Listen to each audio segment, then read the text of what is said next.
ঐশী বিধানগুলো কিভাবে একটা ন্যায়নিষ্ঠ জীবনযাপনের পথ দেখায়। চলুন এই আলোচনাতে আমরা ঠিক এই প্রশ্নটারই উত্তর খোঁজার চেষ্টা করব। দেখব উৎস গ্রন্থে ঠিক কী ধরনের কাঠামোর কথা বলা হয়েছে। স্রষ্টা আর তার সৃষ্টির মধ্যে যে একটা পারস্পরিক সম্পর্ক, এই ঘোষণাটা কিন্তু পরবর্তী সবকিছুর মূল ভিত্তি। ভাবুন তো, এই কথাটা এমন একটা সময় বলা হচ্ছে যখন মানুষ সঠিক পথের দিশা খুঁজছে, আর ঠিক তখনই এই দ্বিপাক্ষিক সম্পর্কের আহ্বানটা পুরো আলোচনার সুরটাই ঠিক করে দেয়। আচ্ছা, তাহলে দেখে নেওয়া যাক আমরা কোন কোন বিষয় নিয়ে কথা বলবো। প্রথমে থাকবে স্মরণের আহ্বান, তারপর জীবনের পরীক্ষা, প্রকৃত ধার্মিকতা আসলে কি, সমাজের জন্য কি বিধান রয়েছে, আর সবশেষে উপাসনার স্তম্ভগুলো। তো এই পুরো সফরটা শুরু হবে আমাদের ভেতর থেকে আর শেষ হবে বাইরের কাজ আর সামাজিক জীবনে গিয়ে। তো আমাদের আলোচনার প্রথম পর্বটাই হলো স্মরণ আর কৃতজ্ঞতা নিয়ে। 1551 আর 1552 নম্বর আয়াতে এই দুটোকেই বলা হয়েছে বিশ্বাসের একদম শুরু।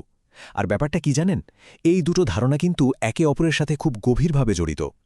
যখন আমরা স্রষ্টাকে স্মরণ করি তখন মন থেকে কৃতজ্ঞতা আসে, আবার যখন আমরা কৃতজ্ঞ হই তখন স্রষ্টাকে আরও বেশি করে মনে পড়ে। এখন স্মরণ বা জিকির বলতে কিন্তু শুধু এক মুহূর্তের জন্য কিছু ভাবা নয়, এটা তার চেয়েও অনেক গভীর। এটা এমন একটা কাজ যা স্রষ্টার সাথে আমাদের সম্পর্কটাকেই ঠিক করে দেয়।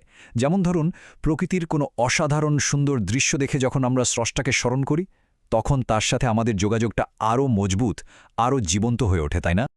তার মানে এখানে দুটো মূল নির্দেশনা একদম পরিষ্কার। এক, শকরগুজার বা কৃতজ্ঞ হওয়া, আর দুই, অকৃতজ্ঞ না হওয়া। ব্যাপারটা একটা মৌলিক পছন্দের মতো, তাই না? কৃতজ্ঞতা নাকি অকৃতজ্ঞতা। একটা পথ আমাদের জীবনে শান্তি নিয়ে আসে, আর অন্যটা নিয়ে আসে শুধু অতৃপ্তি আর অশান্তি। আচ্ছা, কৃতজ্ঞতার পর এবার আমরা এমন একটা বিষয়ে কথা বলবো যেটা আমাদের সবার জীবনের অংশ। সেটা হলো কঠিন সময় বা পরীক্ষা।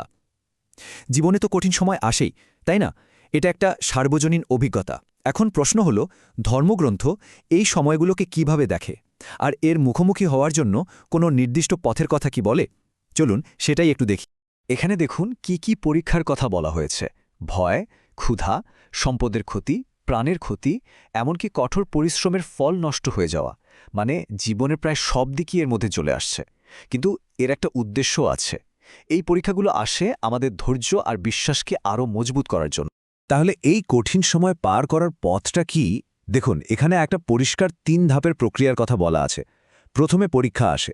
দ্বিতীয় ধাপে যারা ধৈর্যশীল তারা বলেন, আমরা তো আল্লাহরই এবং তার কাছেই ফিরে যাব। আর সবশেষে তৃতীয় ধাপে আসে ঐশী পুরস্কার, আশীর্বাদ, রহমত আর সঠিক পথের দিশা। এই পুরো প্রক্রিয়াটা কিন্তু পরীক্ষাকে ঐশী অনুগ্রহ পাওয়ার একটা উপায় বানিয়ে। আচ্ছা, এবার আমরা এই আলোচনার একদম কেন্দ্রে চলে এসেছি। প্রকৃত ধার্মিকতা বা পুণ্য আসলে কি? ধর্মগ্রন্থ বলছে এটা শুধু কিছু বাহ্যিক আচার অনুষ্ঠান পালনের বিষয় না, এর মানে আরও অনেক গভীর। কারণ ধার্মিকতা শুধু বাইরের কাজ দিয়ে মাপা যায় না, এটা আমাদের ভেতরের চিন্তা আর উদ্দেশ্যের সাথেও সরাসরি জড়িত। এই বিষয়টা খুব ইন্টারেস্টিং। একদিকে বলা হচ্ছে পুণ্য মানে শুধু পূর্ব বা পশ্চিমে মুখ ফেরানো নয়, তাহলে আসল পুণ্যটা কি?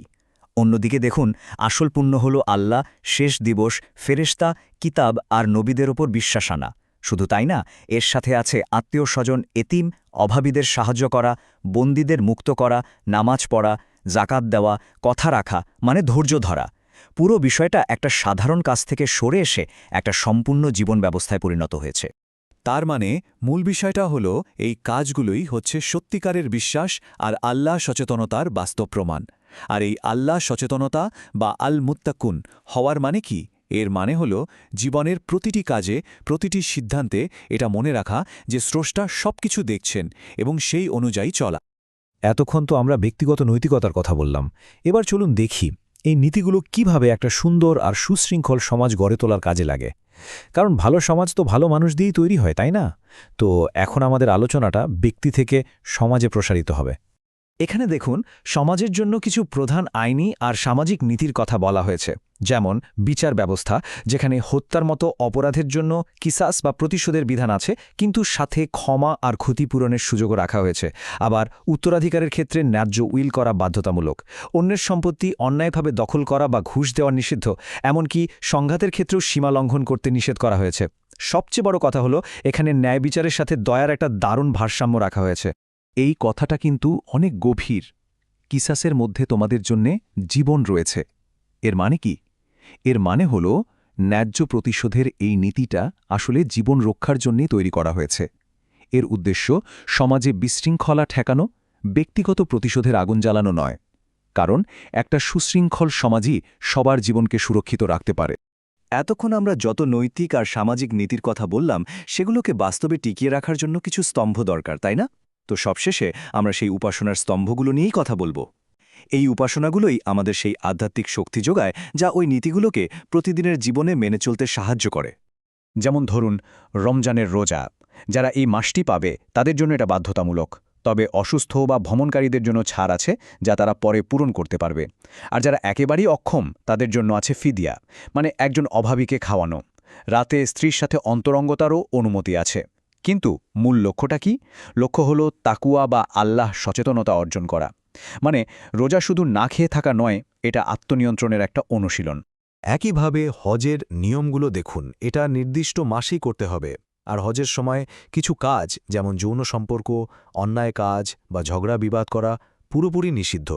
পবিত্র জায়গাগুলোতে আল্লাহকে বেশি করে স্মরণ করতে বলা হয়েছে, ক্ষমা চাইতে বলা হয়েছে।